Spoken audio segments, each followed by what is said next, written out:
आइए चलते हैं गुरुदेव की तरफ और निवेदन करेंगे आदरणीय पूजनीय व्यास जी महाराज देवीराम आचार्य जी के कुछ वाणी से प्रसाद देकर हमें कृतार्थ करें, हमारे जीवन को धन्य करें।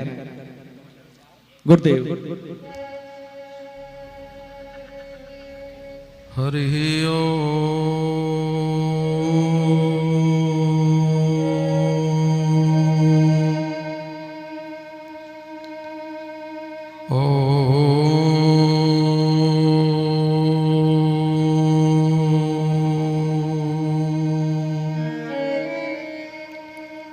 श्री गुरुचरण कमलेभ्यो नमः। ओम श्री इष्टचरण कमलेभ्यो नमः। नारायणं नमस्कृत्य नरं चैव नरोत्तमम्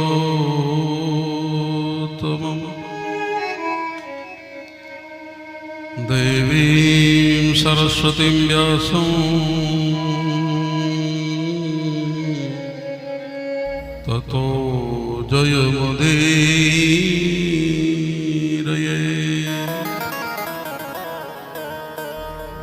गुरुर्ब्रह्मा गुरुर्विष्णु गुरुर्देवो महेश्वरः गुरुः साक्षात् परब्रह्म तस्मै श्री गुरवे नमः। तस्मै श्री गुरवे नमः। बोलिए सच्चिदानंद भगवान की, सतगुरुदेव भगवान की जय हो। सत्य सनातन धर्म की जय हो। आइए 1 मिनट प्रभु नाम संकीर्तन के साथ आगे बढ़ते हैं। थोड़ी सी चर्चा करेंगे, बड़ी शांति बनाए रखेंगे।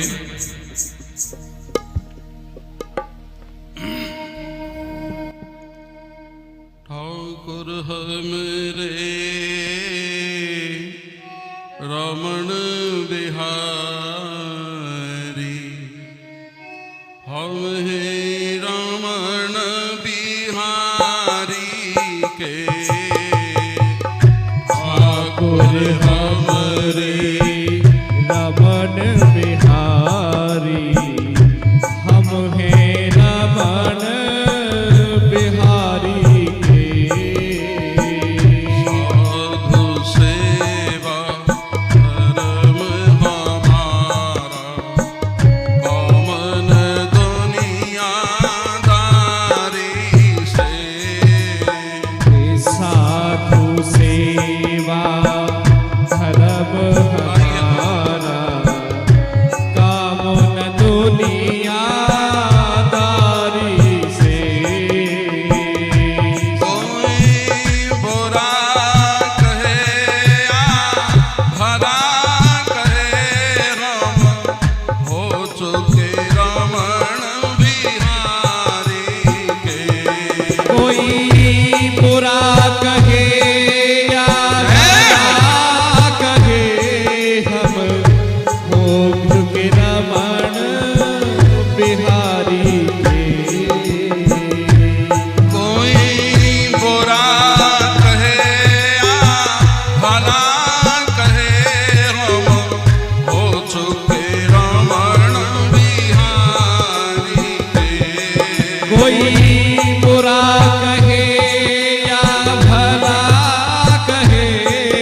बोलिए सच्चिदानंद भगवान की। बहुत जोर लगाया आपने जयकारा बोलने में, अब धीरे से बोलिए एक बार। बोलिए सच्चिदानंद भगवान की जय हो। मैंने तो कहा धीरे बोलना, आपने जोर और ज्यादा लगा दिया। बोलिए सदगुरुदेव भगवान की जय हो। व्यास जी महाराज की जय हो। संत हरि भक्त भगवान की जय हो। जयकारा बोलवे वारे की जय हो। और न बोलवे वारे क्यों। जय हो। जय जय श्री श्याम। बहुत सुंदर आपका भाव बड़ा, बहुत ही अच्छा लगा मुझे। परम आदरणीय प्रातः स्मरणीय अर्चनीय वंदनीय पूज्यपाद मम सदगुरुदेव जी महाराज के चरणों में चंदन बंदन सादर अभिनंदन। नंदनंदन यशोदानंदन वाल्मुकुंद इष्टदेव जी महाराज के चरणों में नमन। व्यास आसन पर विराजमान साक्षात व्यास नारायण के ही स्वरूप,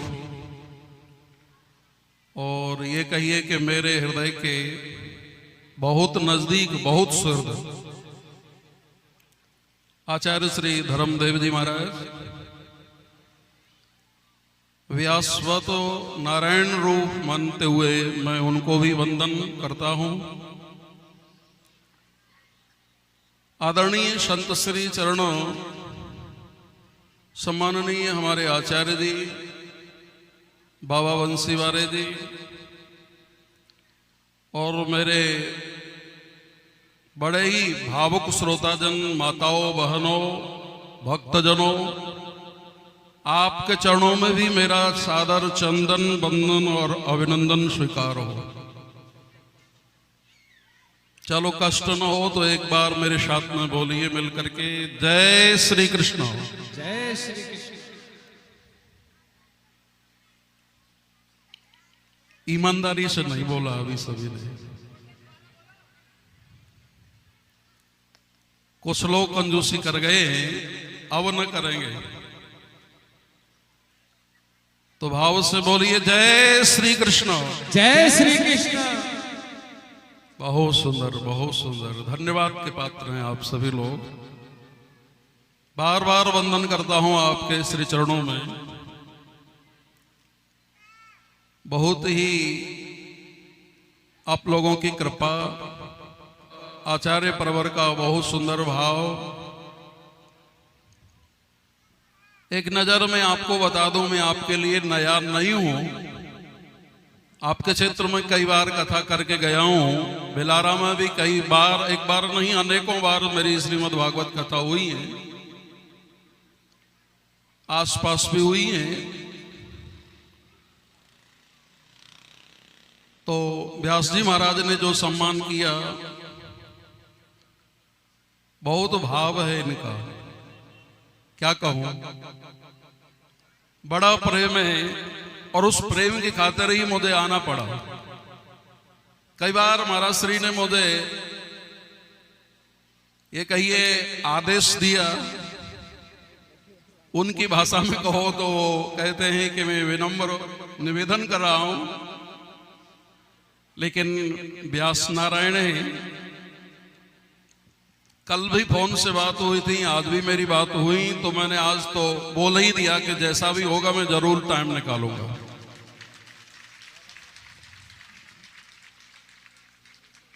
तो अभी थोड़ी देर के लिए मैं गिलास गया था और वहां से लौट करके सीधे मैंने कह दिया आचार्य प्रवर को, मैंने आ रहा हूं, कोई बात नहीं। बोलिए सच्चिदानंद भगवान की। तो ज्यादा ना बोल करके बस दो एक बिंदु पर थोड़ी सी चर्चा करते हैं, 2-4 मिनट, क्योंकि भगवान की कथा ही इतनी सुंदर होती है कि हरि अनंत हरि कथा अनंता, कहें सुने बहुविध सब संता। और ये ऐसा श्रीमद् भागवत ग्रंथ है, निगम कल्पतरोर गलितम फलम। जय हो। विद्यावताम भागवते परीक्षा। अगर देखा जाए तो बड़े बड़े विद्वानों की परीक्षा का स्थान है तो वो श्रीमद् भागवत महापुराण है। विद्वानों की जब परीक्षा हुआ करती है तो निगम माने वेद और शास्त्रों से नहीं, अन्य ग्रंथों में नहीं, बड़े बड़े विद्वानों की अगर परीक्षा का विषय है और परीक्षा का स्थान है तो वो श्रीमद् भागवत महापुराण ही है। क्योंकि ऐसा बताया गया है, विद्यावताम भागवते परीक्षा। विद्वानों की परीक्षा श्रीमद् भागवत महापुराण में ही हुआ करती है। तो एक बिंदु पर थोड़ी सी चर्चा बताएं। अभी अभी आप क्या सुन रहे थे? नारायण, अरे बोलिए ना, आप अभी अभी कौन सी कथा सुन रहे थे? थोड़े उत्तर तो दे दिया करो। माताएं आप भी बताइए, क्या कथा है सुन रही थी अभी? सुदामा जी की सुन रहे थे ना? कौन है सुदामा? सुदामा शब्द का अर्थ होता है सुष्टु दामा। सुदामा सुंदर दामन, सुंदर धन, भगवत भजन भगवत आराधना ही जिसका धन है, दौलत है, दामन है, बोले उसको कहते हैं सुदामा। अच्छा, सुदामा जी की गरीब स्थिति देखी जाए तो कितनी विलक्षण गरीब स्थिति थी। आपको मालूम है, संसार में अगर सबसे बड़ा सुख है तो वो क्या है, और सबसे बड़ा दुख है तो वो भी क्या है। गोस्वामी तुलसीदास जी ने एक बिंदु लिखा है, बोले नहीं दरिद्र सम दुख जग माई, संत मिलन सम सुख जग नाही। ग्रस्त में दरिद्र के बराबर कोई कष्ट नहीं है, दुख नहीं है, ये कहिए।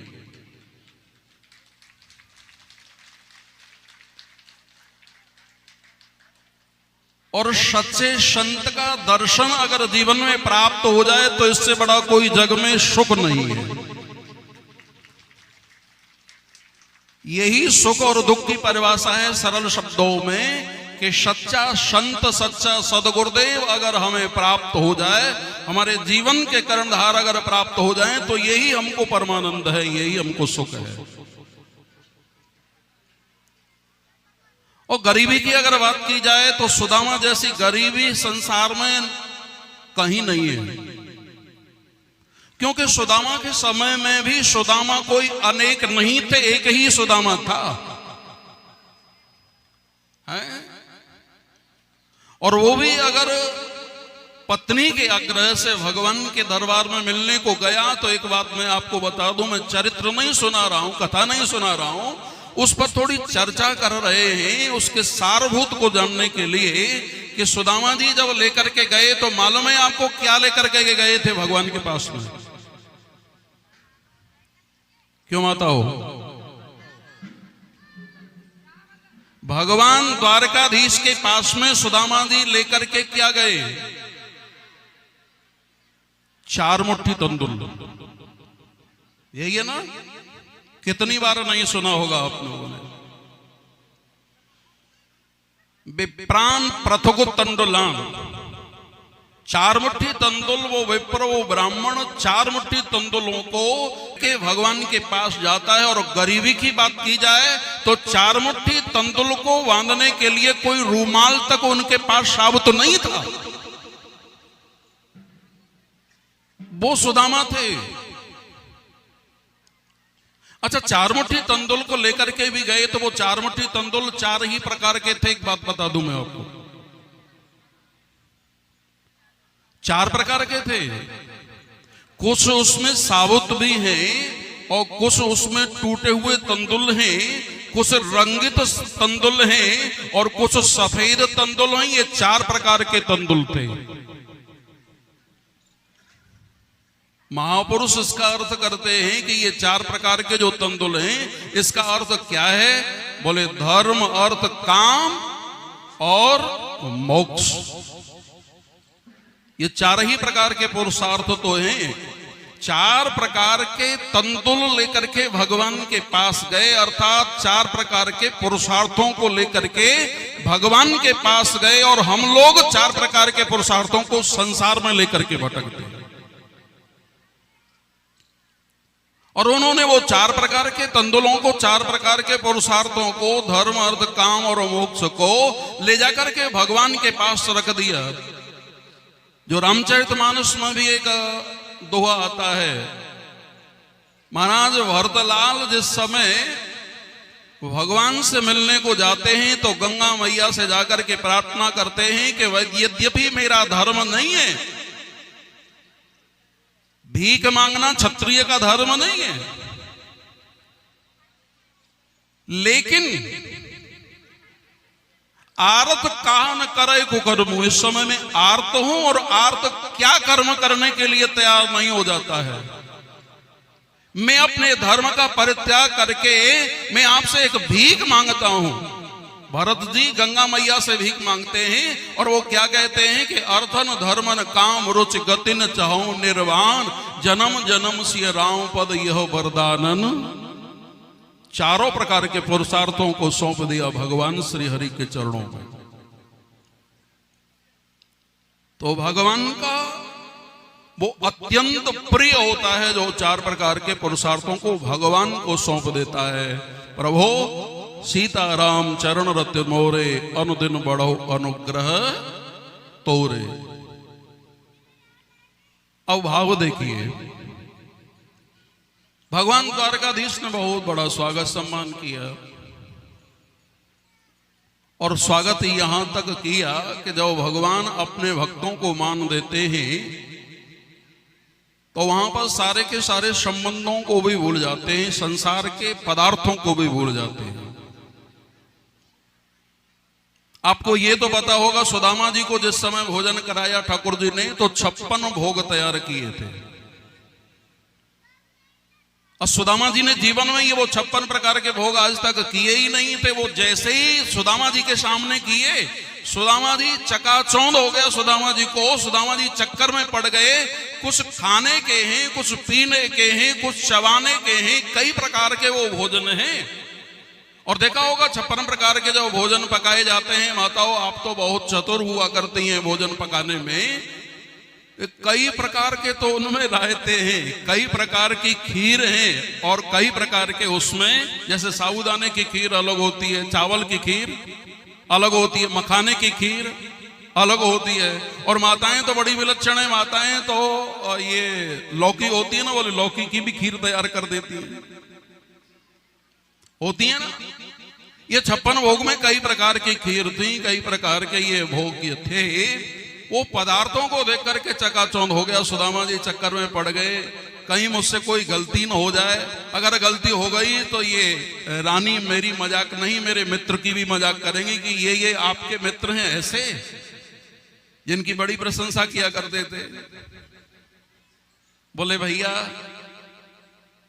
बहुत समय हो गया, हमने और तुमने मिलकर के वैसे तो पहले भोजन कई बार किया गुरुदेव संदीपनी के यहाँ, लेकिन बहुत समय हो गया, थोड़ा सा ऐसा करो ना, आओ आप भी मेरे सामने आ जाइए, मेरे साथ में तुम भी भोजन करो।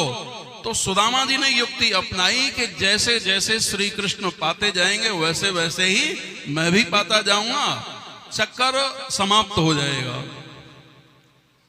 भगवान श्री कृष्ण हंस करके बोले, भैया सुदामा तू भला मान चाहे, बोलो भला मान चाहे तू बुरा मान, लेकिन तेरे साथ मिलकर के मैं भोजन नहीं करूंगा।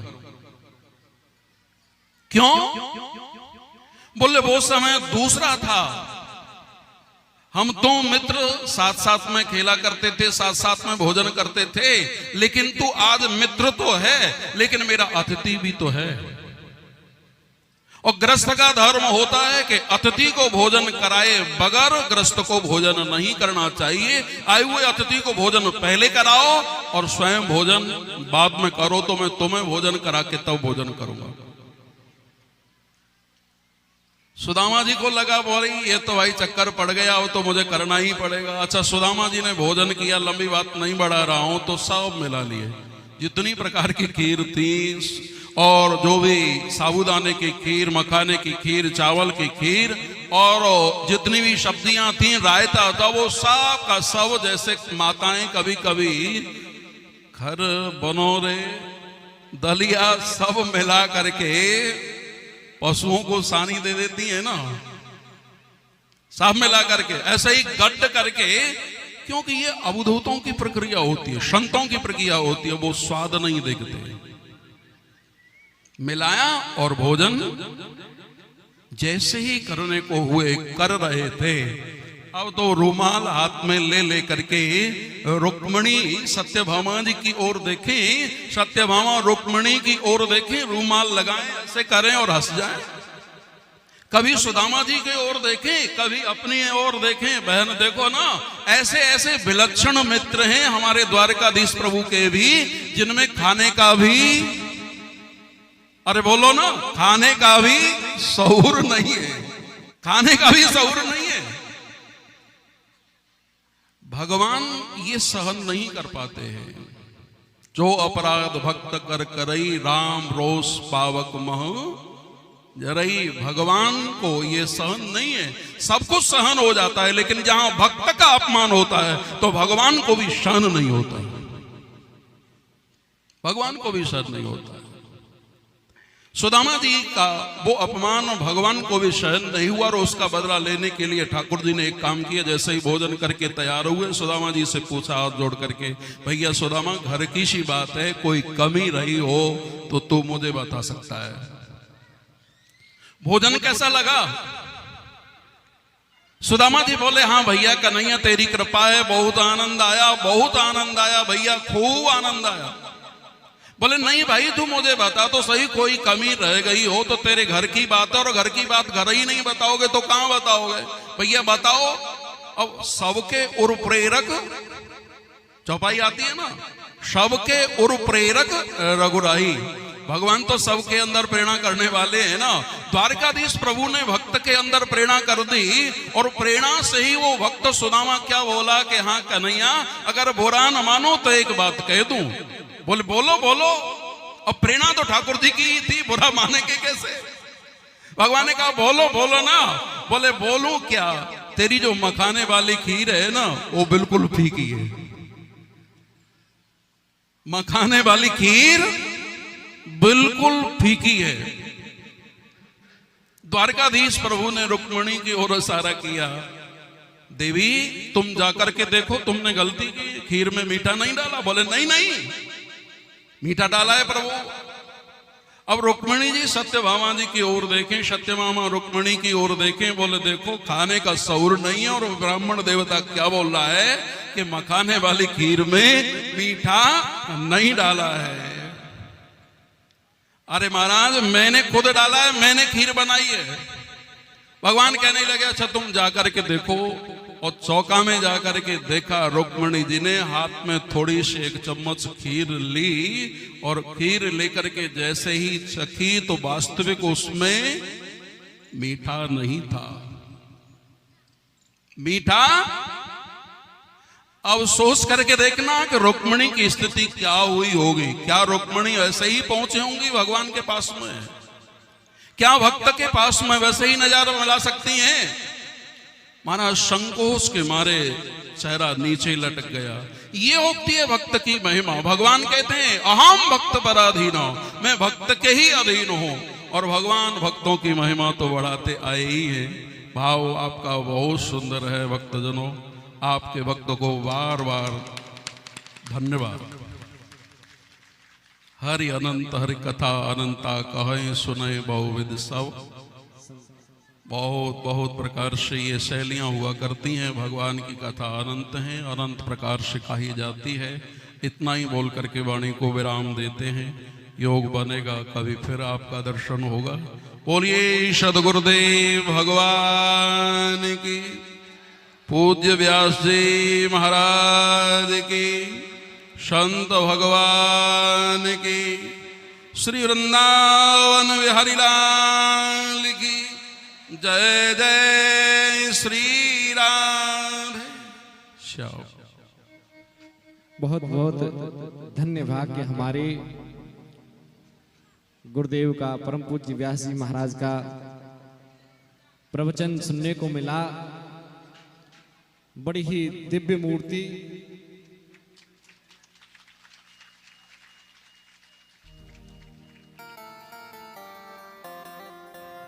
प्रहलाद जी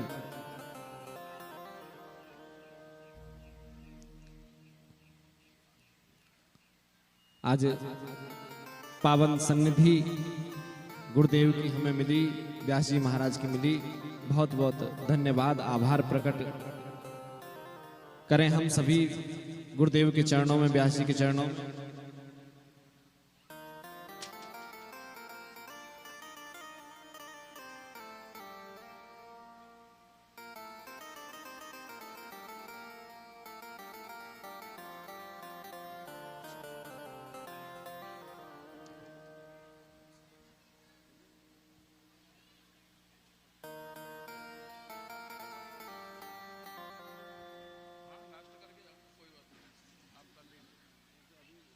कोई बात नहीं, जब तक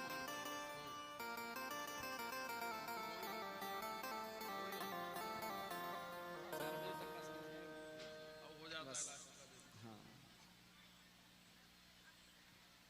बहुत बहुत धन्य भाग्य हमारे गुरुदेव ने कितनी सुंदर बातें बताई। सुदामा जी के जो चरित्र में रहस्यमयी बातें हैं, रहस्यमय जो गुण हैं, उनको हमें और आपको श्रवण कराया। आज कथा का सप्तम दिवस आप सबको विदित है, समापन दिवस होता है। कथा का समय केवल और केवल 4 बजे तक का विदित था आपको और हमको, क्योंकि लाइव चल रही है कथा। समय का ध्यान रखते हुए संक्षेप में ही कथा को विराम देते हुए एकादश स्कंद की कथा, नवयोगेश्वरों का चरित्र सुखदेव प्रभु ने राजा परीक्षित को श्रवण कराया।